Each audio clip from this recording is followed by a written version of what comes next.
수험생 여러분 안녕하십니까? 오소방 원격학원에서 소방 공무원 강의를 진행하는 이종호라고 합니다. 자, 이번 시간에 저희 기초화학 한번 보도록 하겠습니다. 기초화학. 자, 기본적으로 제가 이제 원소주기율표라는 걸 넣어놨습니다. 근데 이거를 다 외우라는 게 아니고 우리가 많이 쓰는 거 있어요. 그죠? 그 쓰는 게 제가 이제 보통 얘기하는 이렇게 이제 회색으로 제가 이렇게 이제 해놨을 거예요. 그죠? 근데 이 중에서도 우리가 꼭 알아야 되는 거. 자, 이런 수소라는 거 무조건 알아야 되죠. 그죠? 그래서 우리가 얘를 읽을 줄 알아야 돼, 일단. 아셨죠? 기호.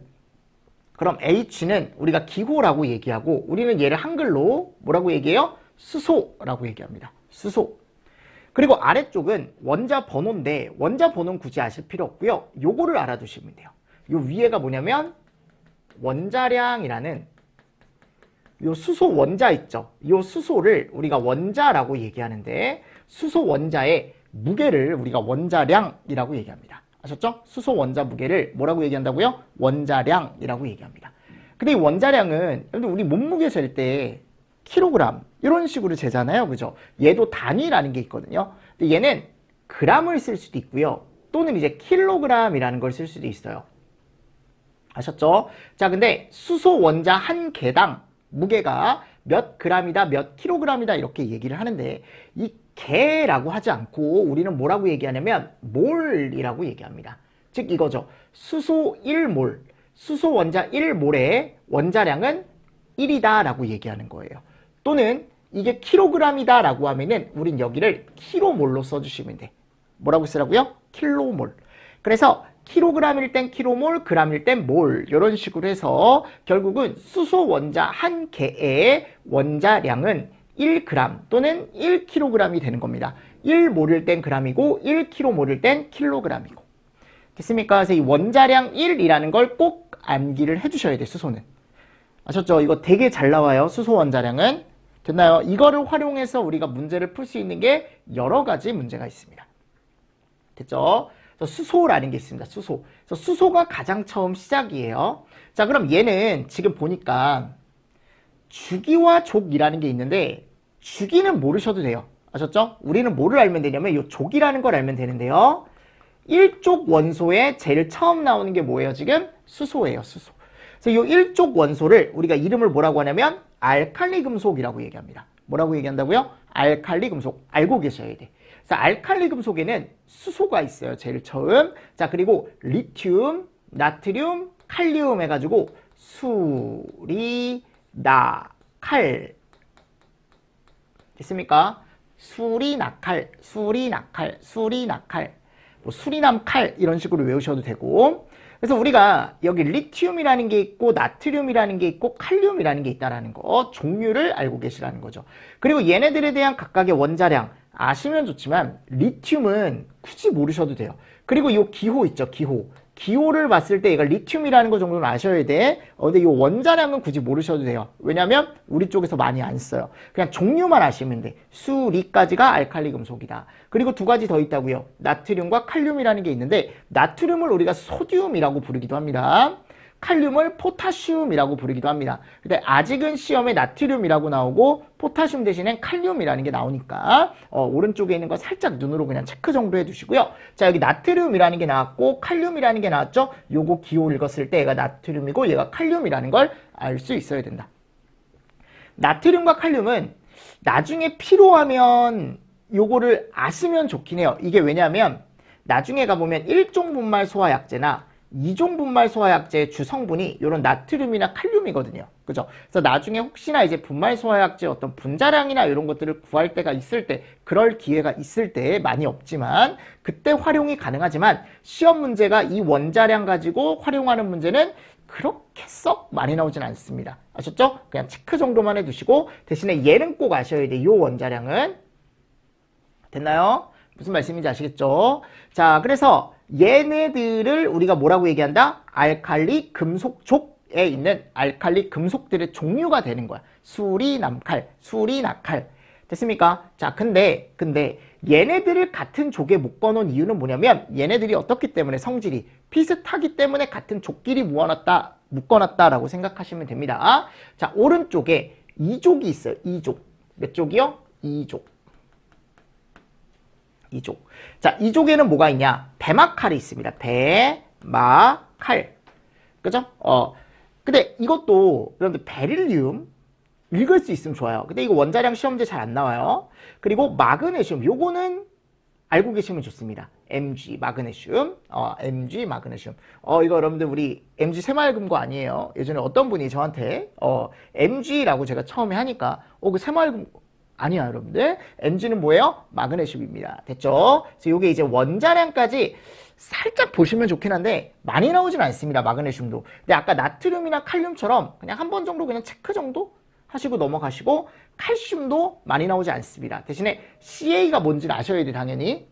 됐죠? 그래서 알칼리 금속과 알칼리 토금속 요 두 개를 구분을 하실 수 있어야 돼요. 그래서 알칼리 금속에는 수리나칼, 여기에는 배마칼. 자, 여기는 칼륨이고 여기는 칼슘이에요. 아셨죠? 이런 것들 좀 잘 체크해 두시고요. 무슨 말씀인지 아시겠죠? 그래서 요거 보셔야 됩니다. 스트론튬 이런 건 모르셔도 돼요. 자, 그리고 3족. 3족에는 알루미늄족이라는 게 들어가는데 붕소도 시험지가 잘 안 나오고요. 알루미늄도 잘 안 나와요. 아셨죠? 근데 이제 혹시 보실 거면 그냥 붕소 정도 그냥 체크하고 넘어가십시오. 알루미늄도 한 번 정도 체크하시면 좋긴 합니다. 한 번 정도 체크하시면 좋은데 두 개가 그렇게 많이 나오지 않더라고요. 일단 요게 이제 알루미늄족에 속해 있다라는 거. 오른쪽으로 가겠습니다. 여기 탄소족이라는 게 있네요. 탄소족. 그럼 탄소족은 여기 처음에 너무 중요한 애가 나와요. C. 아까 수소와 같이 너무 중요한 애예요. 얘는 원자량까지 알고 계셔야 돼. 12.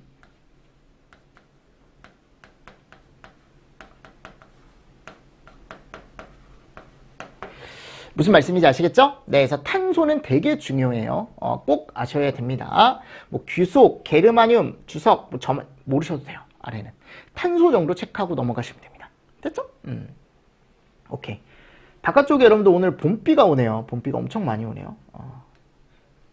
그죠? 진짜 엄청 많이 내리네. 오늘 하루 종일 내린다 그러더라고요. 비가 상당히 많이 옵니다. 그때 산불 크게 났을 때 그때나 좀 오지. 오늘 또 야구 안 하잖아 이러면. 야구 보는 게 낙인데 6시 반에.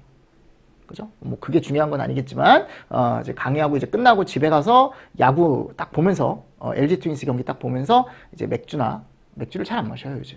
겨울철에 제가 살이 좀 많이 쪘더라고요, 여러분들. 그러니까 저도 이제 어떻게 보면 관리를 좀 해야 오랫동안 강의할 텐데 맨날 맥주 먹고 저녁에 책 쓰면서 주섬주섬 먹고 맨날 과자 먹고 이러니까 살이 겨울철에요, 진짜. 알고 싶지 않겠지만 여러분들 한 7, 8kg가 찐 것 같아요. 다시 빼려고요. 여름에는 조금 더 이제 슬림한 모습으로 좀 나타나려고 지금 준비 중입니다. 아직 실천은 안 했어요, 여러분들. 계획만 하고 있습니다. 계획만 하고 있고 지금 빨래거리로 쓰던 그 자전거 있죠? 실내 자전거 다시 꺼냈어요. 타려고. 타야지 어떡해. 나 지금 너무 몸이 좀 힘들어요. 몸이 힘들더라고. 이게 좀 막 이렇게 막 강의를 하면은 몸이 힘들어요. 어깨가 아프고 막 특히 발목이 아프고 막 이러니까 어디 몸에 이상이 생겼나? 몸에 이상은 없대. 그 몸무게를 재보니까 와, 몸무게가 많이 늘었던 거죠. 그러니까 몸에서 야, 너 너무 무거워. 원래 발목이 버티던 게 무게가 6, 7kg 늘었으니까 이거 얼마나 힘들겠어, 그치? 그러니까 이제 좀 빼라고 이제 얘가 몸에서 신호를 주더라고요. 그래서 빼야 될 것 같아요. 오랫동안 강의하려면. 그죠? 어디까지 했죠? 여러분들 일단 탄소, 제가 말씀드렸죠. 여기 탄소족, 탄소족. 비가 오고 있습니다, 여러분들. 조심해서 다니세요. 운전하시는 분들은 조심하셔야 되고 또. 자, 오른쪽에 5족이에요, 5족. 여기네요? 그죠, 5족. 그럼 5족은 질소족이래요. 그럼 여기는, 개인적으로 질소는 무조건 아셔야 돼. 여기 14래. 여러분들 14는 무조건 아셔야 돼요. 아셨죠? 여기 질소다라고 되어 있습니다. 2는 제가 칠은 해놨지만 그냥 읽을 줄만 알면 될 것 같아요. 2인이라는 걸 읽을 줄만 알면 될 것 같아요. 됐습니까? 그래서 C는 탄소, N은 질소, P는 인 이런 식으로 되어 있죠. 그리고 오른쪽에 다시 오른쪽으로 와서 여기 6도 중요합니다. 6쪽에 가보면 여기 갔을 때 산황 나와요. 산황, 산소족에. 이 두 개는 무조건 알고 계셔야 돼. 원자량까지. 아셨죠? 그래서 산소 읽을 줄 알아야 되고 황 읽을 줄 알아야 되고. 됐죠? 자, 그리고 오른쪽에 가보면, 자, 보세요. 제가 여기다가 17쪽, 18쪽, 0족 이렇게 해놨죠? 이게 여러분들 원래는 주기율표가 1쪽부터 18쪽까지 있거든요? 되게 길어요. 원래 이게 가로로 엄청 길다고요. 근데 우리가 이제 소방에서 쓰는 것만 딱 떼서 1쪽, 2쪽, 그리고 이게 13족부터예요. 원래 이름이 14, 15, 16, 17, 18. 그래서 가끔 요거를 17쪽, 18쪽 이렇게 표현하는 책들이 있어서 제가 아래다가 넣어 놓은 거예요. 아셨죠? 근데 이 족을 물어보진 않아. 몇 쪽이냐 이렇게 숫자로 물어보진 않으니까 굳이 신경 쓰실 필요는 없는데 그래도 한 번 정도 체크해 두시면 좋고, 또는 영족이라고 표현하는 책들도 있어요. 아셨죠? 영족, 18족, 8족 다 같은 말이다 라고 알고 계시면 되고, 7족, 17족 원소를 우리가 이름을 뭐라고 한대요? 할로겐족이라고 얘기한대요. 이름이 뭐라고? 할로겐족. 요거는 종류 보세요. 불염, 부요. 그리고 얘 기호까지. 아셨죠? 자, 근데 불소를 우리가 플로우르, 요거 명칭도 하나 더 알고 계세요. 플로우르, 브롬을 브로민, 요오드를 아이오딘, 이런 식으로 이제 명칭이 변경이 됐습니다. 근데 시험에는 계속 불소, 염소, 브롬, 요오드로 나와요. 근데 이제 혹시 모르니까 이런 것들 한번 눈으로라도 꼭 보셔야겠죠.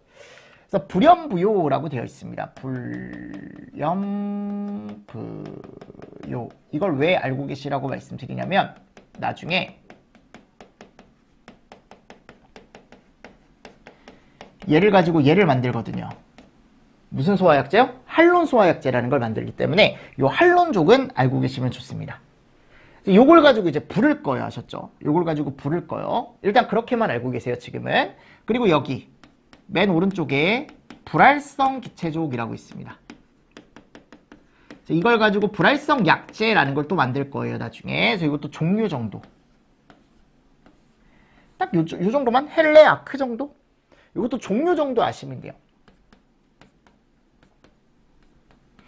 아셨죠? 그래서 이런 것들 같이 보시면서 넘어가 주시면 좋습니다. 이 두 개는 읽을 줄 알아야 돼. 원자량은 굳이 지금 모르셔도 돼요. 아셨죠? 그래서 이런 것들. 그래서 원자량이라는 것도 다 표현이 되어 있지만 이런 것들보다는 그냥 종류 정도 체크하자, 처음에는. 그래서 원소 주기율표라는 걸 전체 다는 암기하실 필요 없지만 제가 말씀드렸던 내용들 위주로 한 번 정도는 정리를 처음에 하시고 들어오시면 나중에 소방학개론 본 강의를 들어갔을 때 조금 더 편하게 여러분들이 강의를 들으실 수가 있습니다. 아셨죠? 제가 주기란, 족이란 이런 것들 제가 넣어놨죠? 네, 읽어보세요. 읽어보세요. 그래서 여기 가보면 뭐 족, 제가 아까 족 정도 보시면 된다 그랬죠? 족은 끝에 가보면 화학적 성질이 서로 어떻다? 비슷하다. 이거를 동족 원소라고 얘기한다. 네. 읽어보시고 넘어가시는 겁니다. 됐죠? 그래서 파트 2에 가보면 이제 연소가 나오는데 이거 보기 전에 연습을 한번 해봅시다. 제가 원자량이라는 걸 말씀드렸죠. 그죠? 그럼 내가 예를 들어 이런 애가 있다. 얘가 뭐냐면 분자거든요. 이름이 뭐라고 여러분들? 분자예요. 분자. 알고 계세요?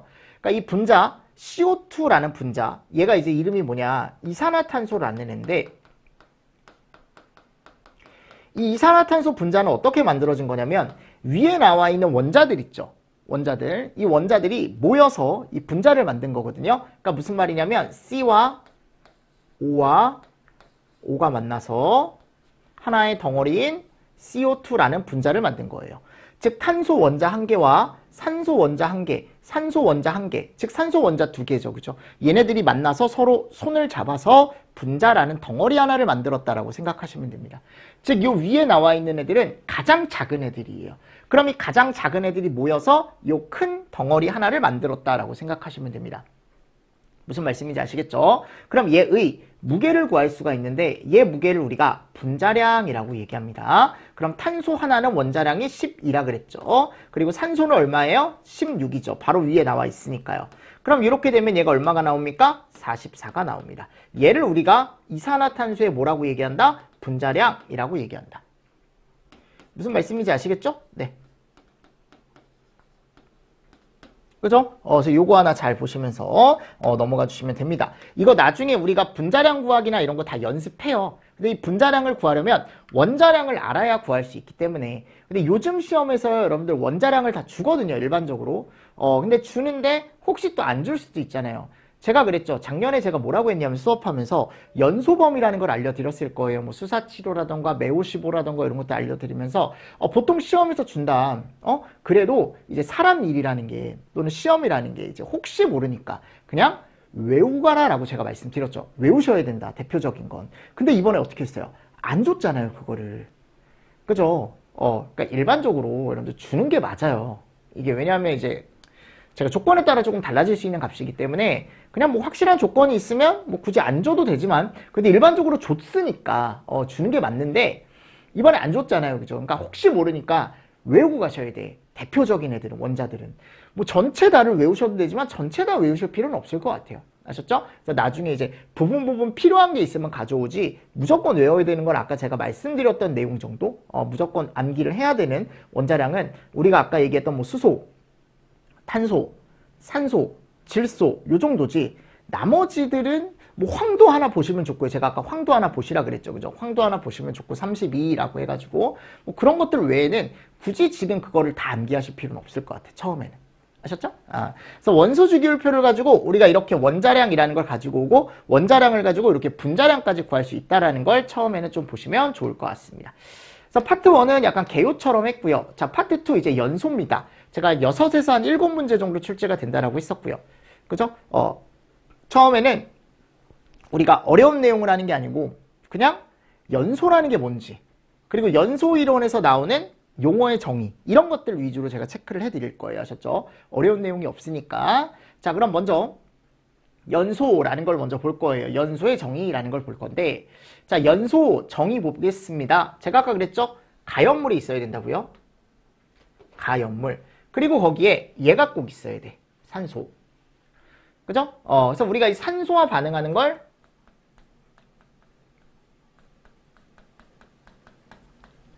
네, 산화반응이라고 얘기합니다. 무슨 반응이요? 산화반응. 그럼 이렇게 산화반응을 했을 때 뭐와 뭐가 나온대요? 빛과 열이 나온대. 그래서 꼭 이거를 해야 돼요. 발열. 아셨죠? 그래서 산화하는 현상이다 라고 되어 있죠. 흡열은 연소라고 얘기하지 않습니다. 왜냐하면 얘는 열이 안 나기 때문에. 아셨죠? 발열. 그래서 산화하는 현상이다 라고 되어 있죠. 그래서 발열하면서 산화하는 현상이다. 자, 연소의 메커니즘이라고 되어 있습니다. 그럼 얘 같은 경우는 자, 보세요. 가연물이 있으면 그죠? 주변에 누가 있어요? 여기 산소가 있을 거라고. 근데 이 산소는 어차피 나중에 만나면 되니까 가연물에 내가 처음에 뭐를 준다? 점화원을 줘요. 아셨죠? 여기 있죠? 이 가연물이죠. 내가 여기다가 점화원을 주는 거야. 그럼 여기다가 내가 불을 갖다 대요. 그죠? 불을 갖다 대면 여기에 얘 플라스틱이거든요. 이게 플라스틱이 고체입니다. 근데 플라스틱 태워보셨어요? 태워봤죠? 태우면 얘가 어떻게 되냐면 액체가 되고 나중에 여기서 뭐가 나와요? 기체가 나와요. 즉 플라스틱은 액체가 되고 나중에 여기서 뭐가 나온다고요? 기체가 나와요. 이게 뭐가 됐다라고 얘기하냐면 우리는 열분해가 됐다라고 얘기합니다.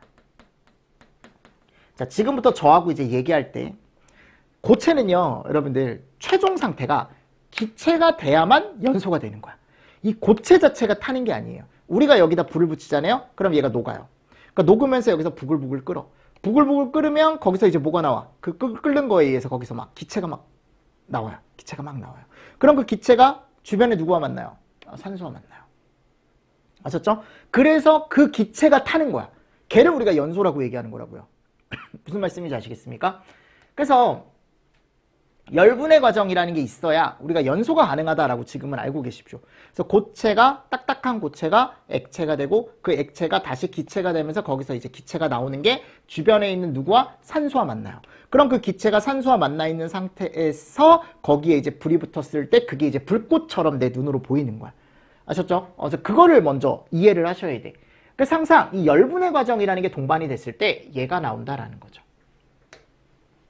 그럼 얘가 산소와 만나요. 자, 이렇게 탈 수 있는 가스, 플라스틱이 타서 나오는 가스이기 때문에 얘는 타는 가스거든요. 이 가스가 주변의 산소와 만나면 그거를 우리가 뭐라고 얘기하냐면 가연성 혼합기를 형성했다라고 얘기합니다. 그럼 그 가연성 혼합기에 불이 붙어서 결론적으로 얘가 나오게 되는 거죠. 빛과 열. 맞죠? 그래서 이걸 고체의 열분해에 의한 우리가 연소다라고 해가지고 나중에 분해 연소라는 걸 배워요. 아셨죠? 이 과정이 있다라는 거. 근데 만일 여러분들 휘발유가 있대, 휘발유. 근데 이 기름은 지금 상태가 무슨 상태예요? 액체 상태죠, 그죠? 그럼 이 액체 상태를 내가 여기다가 점화온을 줘요. 그럼 이 액체가 뭘로 변하기 시작하냐면 얘로 변하기 시작하죠. 뭘로요? 기체로. 맞습니까? 액체가 뭘로 변한다고요? 기체로 변해요. 그럼 액체가 이렇게 기체로 변하는 걸 우리가 또 뭐라고 얘기하냐면 열분해가 된다라고 얘기하거든요. 그럼 이렇게 액체가 타서 나오는 기체가 누구와 만나서 또 산소와 만나서 여기에 불이 붙는 걸 또 가연성 혼합기에 불이 붙는다라고 해서 연소한다라고 얘기한다고요. 그럼 얘가 잘 타는 거야, 얘가 잘 타는 거야? 얘는 열분해가 한 번, 두 번, 그죠? 두 번에 거쳐갔지만 얘는 열분해가 한 번만 가면 어디까지 가요? 기체까지 되죠, 그죠? 그러니까 얘가 더 잘 타는 거야. 일반적으로 액체가. 기체, 만약 기체가 탄다, 가스가 탄다, 가연성 가스는 얘 자체가 뭐예요? 기체죠. 그럼 얘는 평상시에 산소와 만나고 있고 여기에 바로 불이 붙을 수 있겠죠?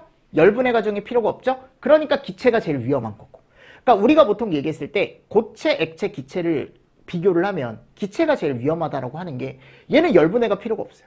근데 액체는 열분해가 돼서 기체가 됐을 때 탄다라고 했죠? 제가 무조건 최종 상태는 기체일 때 탄다라고 얘기하는 게 일반적으로 이런 열분해 과정이 있기 때문에 말씀을 드리는 거거든요. 액체는 기체로 갔을 때 한 번 갔을 때 타는 거 한 번. 여기는 몇 번? 두 번 갔을 때 탈 수 있는 거니까 얘가 조금 더 하나의 과정이 더 필요한 거죠. 얘보다는. 그죠? 그러니까 얘가 조금 더 위험하지 않은 거고 얘가 그나마 조금 더 위험한 거고 또 두 개를 또 비교하면 얘가 더 위험한 거죠. 그죠? 얘는 열분해가 필요가 없으니까요.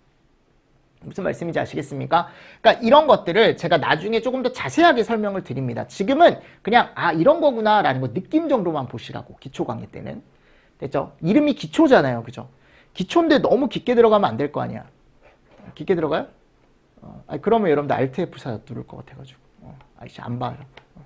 그럴 것 같아서 그냥 이 정도 그냥 간단하게 좀 보시면 됩니다. 자, 세 번째. 빛과 열이 없는 산화 반응은 연소 현상이 아니다. 당연한 거죠. 빛과 열이 없는 산화 반응은 연소라고 할 수가 없습니다. 연소는 기본 얘를 깔고 가요. 얘. 되게 중요한 거야. 발열이라는 게 연소는. 철이 녹슬는 거. 여러분들 철이 녹슬잖아요. 철이 녹슬면 그게 이제 약간 누런 빛으로 변하죠. 그죠?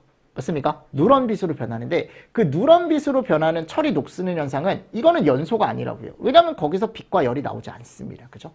그거는 그냥 단순 산화 현상이에요. 단순 산화. 자, 질소 등과 같이 산화나 흡열 반응을 한다. 자, 질소는 산화는 해요. 근데 마지막에 뭐가 나오지 않습니까? 발열이 되지 않고 뭐가 돼요? 흡열이 되죠. 잘못됐다. 그래서 질소는 우리가 연소라고 하지 않습니다. 그래서 나중에는 질소는 우리가 질소 분자 형태로 존재를 하거든요. 그래서 질소 분자는 연소를 하지 않습니다.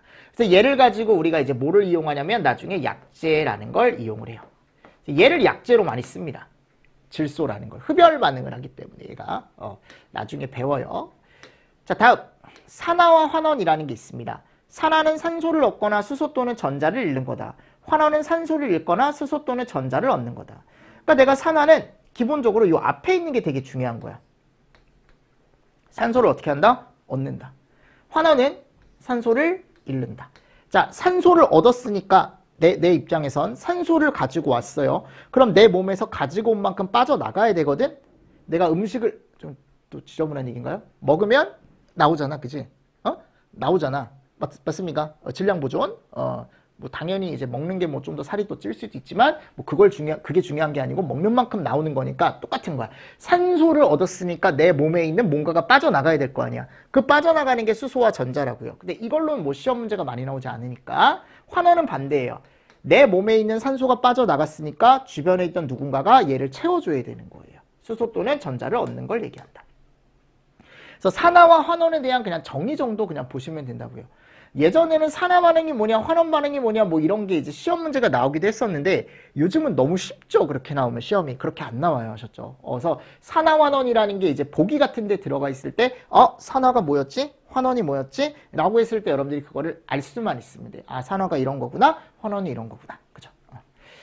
자, 두 번째, 활성화 에너지. 자, 이게 뭐냐면, 여러분들 내가 생각을 했을 때 연소 반응이라는 걸 하려면 기본적으로 충분한 에너지가 필요하겠죠. 그죠? 맞죠? 그러니까 내가 예를 들어 얘를 태우고 싶어요. 얘를 태우고 싶어요. 여러분들 태우고 싶어. 지금 태울 만한 게 얘밖에 없어서 제가 얘로 예를 드는 거야. 이 공항용기상기를 태우고 싶은데 라이터를 갖다 댔어요. 라이터를 갖다 댔는데 내가 얘를 대자마자 뗐어요. 불 나요, 안 나요? 안 나죠. 그거는 활성화 에너지를 만족을 못했기 때문에 그래요. 즉 얘가 열분해가 되기 전에 내가 얘를 뗀 거야. 근데 내가 얘를 충분히 대고 있잖아요. 그러면 얘가 결국은 활성화 에너지라는 거에 도달을 하면 여기서 이제 열분해가 진행이 되고 거기서 이제 불이 나게 되는 거거든. 맞습니까? 그럼 이 활성화 에너지라는 건 뭐냐? 결국은 내가 어떤 반응을 활성화시킬 때 필요한 에너지값.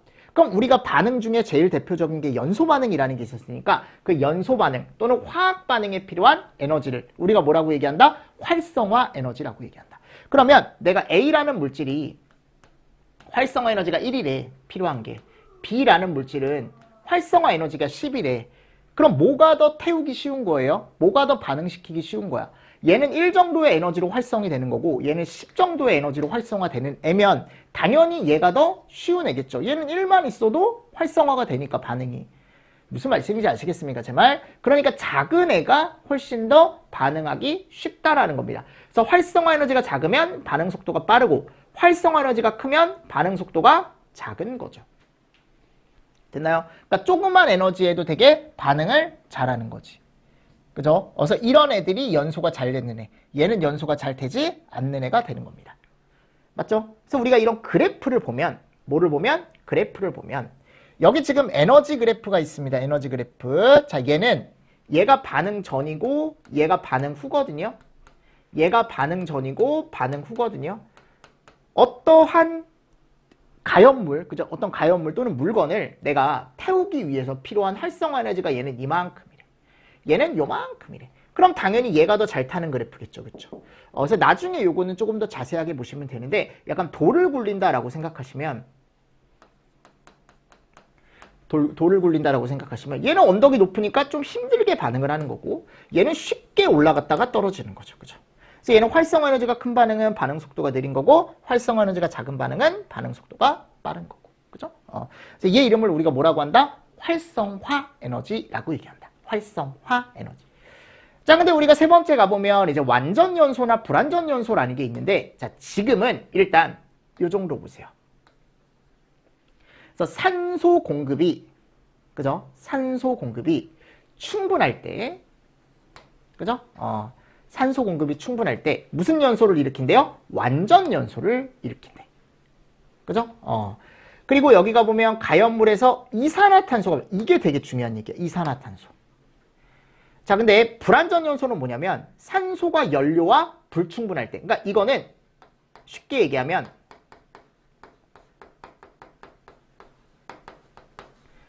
산소 공급이 어떨 때? 불충분할 때. 그러니까 연료와 잘 섞이지 않았을 때. 그러니까 산소가 불충분할 때. 산소가 많아야 잘 탈 수 있는데 그렇지 않으면 얘가 불완전 연소라는 걸 일으킨대요. 아셨죠? 그리고 가연물에서 뭐가 나온대요? 일반적으로 일산화탄소가 나온대. 너무 중요한 얘기입니다.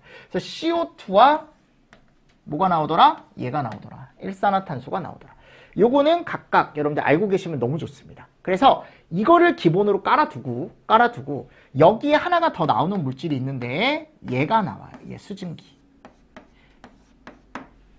그래서 일산화탄소와 우리가 수증기가 나오는 거, 얘를 우리가 불완전 연소, 그리고 이산화탄소와 수증기가 나오는 걸 완전 연소라고 얘기한다고요. 무슨 말씀인지 아시겠습니까? 그래서 이런 개념들을 지금은 그냥 살짝 한번 훑고 넘어가시면 돼. 근데 여기 갔을 때 이제 완전 연소라는 걸 저희는 기초이론 시간에 하나 배울 건데 얘거든요. 그럼 이 탄화수소 계열의 완전 연소 반응식이라는 걸 봤을 때 우리는 이 완전 연소라는 걸 통해서 나오는 물질이 이런 애가 나온다. 얘를 기본 깔아두고 여러분들 시작하는 거예요. 뭐야? CO2와 H2. 됐습니까? 그리고 얘 이름이 뭐예요? 지금 완전 연소죠. 완전 연소. 그럼 이 완전 연소 반응식이라는 걸 보면 지금 무슨 수소 계열이래요? 탄화수소 계열이래. 그지? 그럼 탄화수소 계열에는 우리가 4가지가 있습니다. 4가지 대표적으로. 이게 엄청 많아요, 여러분들. 근데 우리가 탄화수소 계열 중에 그냥 대표적인 거 4가지만 가지고 오는데 얘네들이 다 기체들이거든요. 그래서 대표적인 가연성 가스, 가연성 기체예요. 4개, 메에프부. 지금 암기하시면 좋습니다. 메에프부. 메탄, 에탄, 프로판, 부탄. 근데 메탄을 우리가 읽을 때 메테인, 에탄을 에테인, 프로판을 프로페인, 부탄을 부테인 이렇게 읽어요. 아셨죠? 그러니까 이게 여러분들 명명법이라는 게 읽는 방법이 시험에 메탄으로 나올 수 있고 메테인으로도 나올 수 있어요. 그러니까 2개 다 아시라고. 에탄, 에테인, 프로판, 프로페인, 부탄, 부테인. 근데 요즘 시험에는 대부분 다 오른쪽 명칭으로 출제가 되긴 하는데 혹시나 예전에 나왔던 문제들이나 이런 걸 풀었을 때 메탄, 에탄, 프로판, 부탄이라는 명칭이 눈에 띌 수도 있으니까 그런 것 때문에 그냥 한 번 정도 체크하고 넘어가시라는 거죠. 그래서 얘네 분자식이 이렇게 돼요. 그래서 처음에 메탄은 4개, 탄소 다리가 4개거든요. 그래서 여기에 4개니까 다리가 수소가 4개가 붙는 거예요. 여기. 그래서 얘 이름을 뭐라고 한다고 우리가? 메탄, 메테인. 자, 다음 에탄이죠. 탄소가 하나씩 넣는 거 하나씩. 이렇게.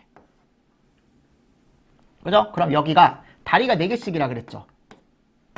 다리가 4개니까 서로 하나씩 붙어야 되고 나머지 다리에는 이런 애들이 붙는 거죠. 총 몇 개 여러분들? 그래서 6개. 맞습니까? 그래서 C2에 H6 이런 식으로 프로판도 3개 해가지고 자기들끼리 붙으면 또 수소가 8개가 붙어요. 그래서 탄소는 1개씩 늘고 수소는 메프부순으로 2개씩 늘어요. 아셨죠? 그래서 이거를 우리가 완전연소 반응식이라는 걸 꾸려야 되는데 우리가 여기서 화학 반응식이라는 걸 꾸릴 수 있어야 돼. 그럼 화학 반응식의 기초는 뭐냐면 화학 반응식은 항상 중간에 이렇게 화살표가 들어가요. 그리고 왼쪽에 반응 전 물질이 들어가고 오른쪽에 반응 후의 물질이 들어가는데 항상 화학 반응식에서 가장 중요한 게 뭐냐면 얘입니다.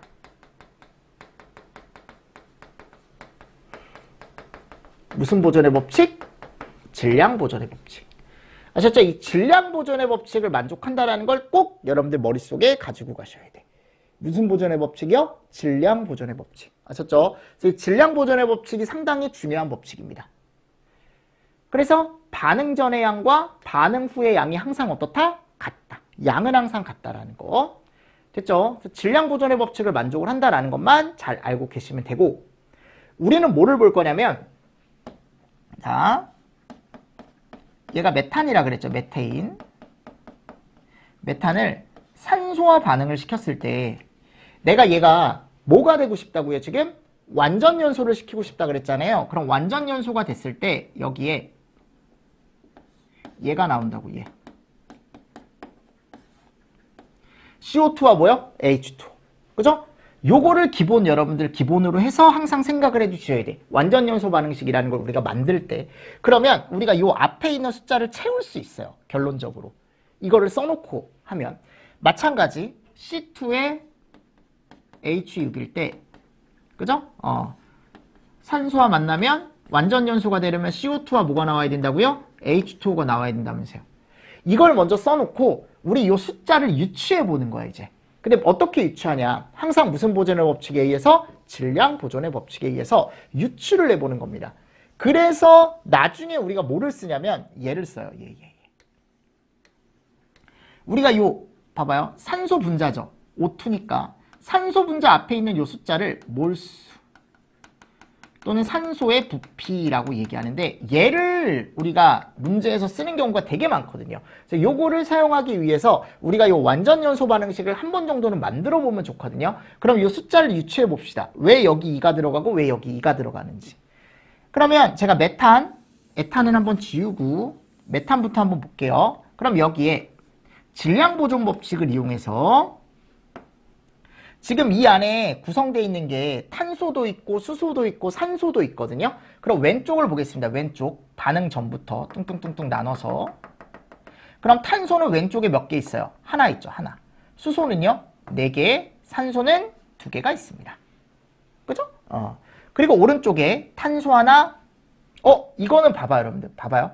하나가 들어가서 하나가 나왔잖아요. 탄소는 건드릴 게 없는 거예요. 그러면 수소 몇 개 있습니까? 지금 2개 있죠. 오른쪽에. 그죠? 근데 오른쪽에 2개가 있는데 2개만 있으면 안 되죠?